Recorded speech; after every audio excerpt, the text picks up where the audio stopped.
vulnerabilidad aumenta. Exactamente. Eso es muy importante tenerlo en cuenta.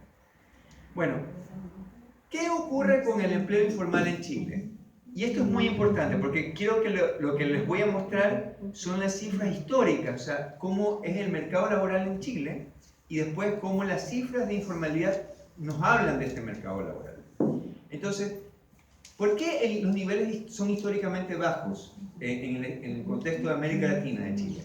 Bueno, porque sus sistemas de protección social e instituciones sociolaborales son relativamente más maduros respecto de otros países de la región, ¿no? O sea, básicamente, en la jerga más técnica se habla de que existen como diferentes niveles de desarrollo de las instituciones sociolaborales. Por ejemplo, los países del Cono Sur tienen un desarrollo relativamente superior respecto de otras regiones del continente, ¿no? Entonces, por ejemplo, ahí hay una alta incidencia, en el caso de Chile, del menor empleo informal. Crecimiento económico, ¿no? O sea, eso ha impactado positivamente, como les he mostrado en el gráfico. Es muy evidente que mientras haya crecimiento económico, eso permite que se reduzca el empleo informal. La reducción de pobreza también ayuda bastante. Eso es una de las... Una consulta, tiene también que ver que la normativa de seguridad social económico es muy parecido al resto de la región. Y hay cosas estructurales de Chile que son particulares, ¿no? Por ejemplo, esto es lo que les decía, aumento del assalariamiento, altos niveles de assalariamiento.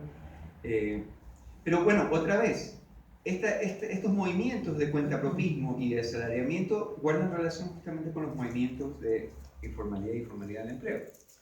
Este gráfico es muy bonito. Es la composición del empleo por sector. Y si se dan cuenta, acá ha habido cada vez un mayor crecimiento del empleo concentrado en servicios comunales, personales y sociales y en comercio. Hay muchos comerciantes que tiene una pensión de invalidez o que le da el Estado y que trabaja como informal en comercio, lo mismo que los jubilados para complementar su pensión. Por supuesto. Eso se da mucho. Por supuesto. Pero lo que yo un poco quiero señalarles es que cada vez el empleo está más concentrado en los servicios. Sí. Y estamos hablando, y ustedes ven en el gráfico, estamos hablando de básicamente entre comercio y servicios comunales personales, representa más del 50% del empleo total. Y es ahí otro nicho de preocupación, o sea, otro nicho de atención respecto al tipo de política. Muy importante. Bien.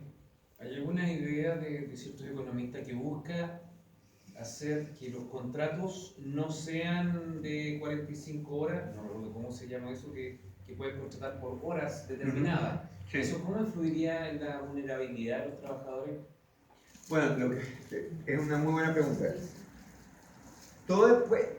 La vulnerabilidad en la medida en que tú tengas cobertura de seguridad social, porque vieron que la definición tenía que ver justamente con que tenga o no cobertura. Sí, sí. Y si eso significa que tiene cobertura, en la medida que haya cumplimiento de la legislación, es decir, que permita cobertura, no debería haber efecto. Sin embargo, si la estructura significa que contratas por hora, pero no estás obligado a cubrir a tu trabajador o que esté cubierto por la seguridad social, obviamente eso genera informalidad. Que pasa en muchos casos cuando se implementan estas normativas o ha pasado en varios países. ¿Me explico? En la medida, ¿no? Por ejemplo, hay menos asalariados en el sector comercio, lo que usted decía.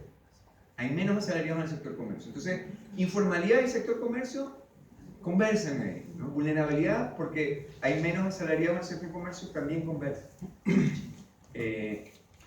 Obviamente ha habido mejoras, pero es importante ver que hay sectores que tienen niveles de asalariamiento mucho más altos. Lo mismo ocurre con los contratos. Miren ustedes, esta es la proporción de asalariados con contratos según sector económico. Y claramente, los trabajadores del sector agrícola son los trabajadores que en proporción tienen menor cantidad de asalariados con contrato respecto del resto de sectores. Y eso explica también por qué hay menor informalidad. Aquí está el sector agrícola, se dan cuenta el nivel de asalariados con contrato es mucho menor respecto al resto del sector. Se genera una situación especial, sobre todo en la región donde vengo, en donde se usa mucho la medianía, que es, si se cosechan 10 sacos, uno es para el que cosecha y el resto para el empleado. Y eso ellos mismos lo aceptan y lo encuentran bueno porque de esa manera pueden sacar incluso más dividendo a ese saco con el cual se queda, que si le pagaran inmediatamente. Además que les permite mucho ir rotando, porque si el del predio del lado le paga 2 sacos, por ejemplo, se van todos para allá, entonces es un tema de una rotación muy rápida, aparte que son periodos muy cortos.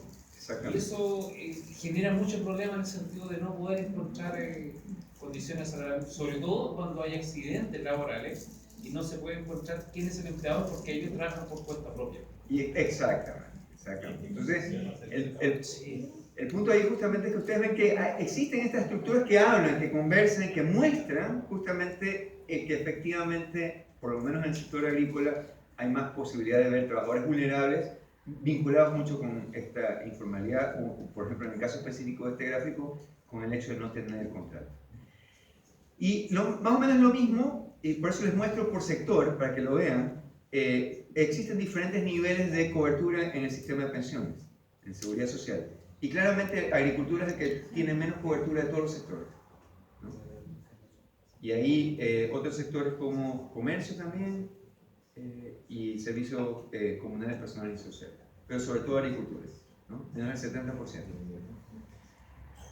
Ahora, este gráfico es bonito, muestra que efectivamente, según Quintil de Ingreso, existen menos trabajadores pobres. Estos son el porcentaje de ocupados en situación de pobreza, según sector económico. Y si se dan cuenta, en todos los sectores económicos ha caído el porcentaje de trabajadores pobres, en todos los sectores económicos, inclusive en agricultura, ¿no?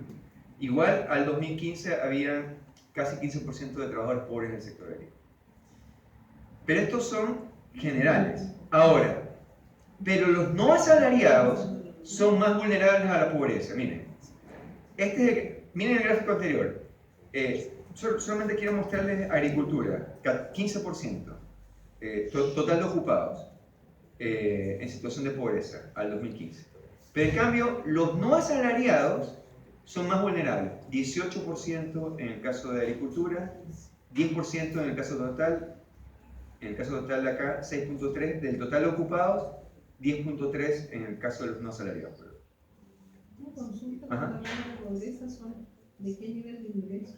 Claro, justamente aquellos que tienen no cobertura de la canasta básica. Entonces ahí, claro, esa es la línea de corte que define pobreza o no pobreza. Por hogar, ¿no? Entonces, díganme. Según esa nueva metodología, ¿cómo se definiría a una persona pobre?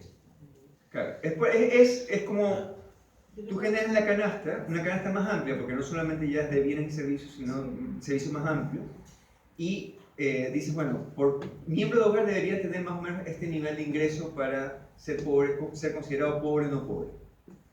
Antes era solamente una canasta muy básica, ahora la definición se amplió. ¿Y eso incorpora también el acceso a ciertos servicios? Por supuesto, por eso digo, en general todo eso tiene una valoración, ¿me entienden? Entonces, como hay una valoración, más o menos uno puede definir cuánto es lo que necesitarías como hogar para que la persona no sea pobre, en función de una valoración del acceso a todos estos servicios y bienes. Y para encontrar si vienes de un hogar pobre, divides el total de personas para ese nivel de ingreso que deberías tener para ese total. Y así más o menos definen. Ahora, dime. No, una de las realidades igual que nos estamos dando cuenta es que muchos trabajadores extranjeros,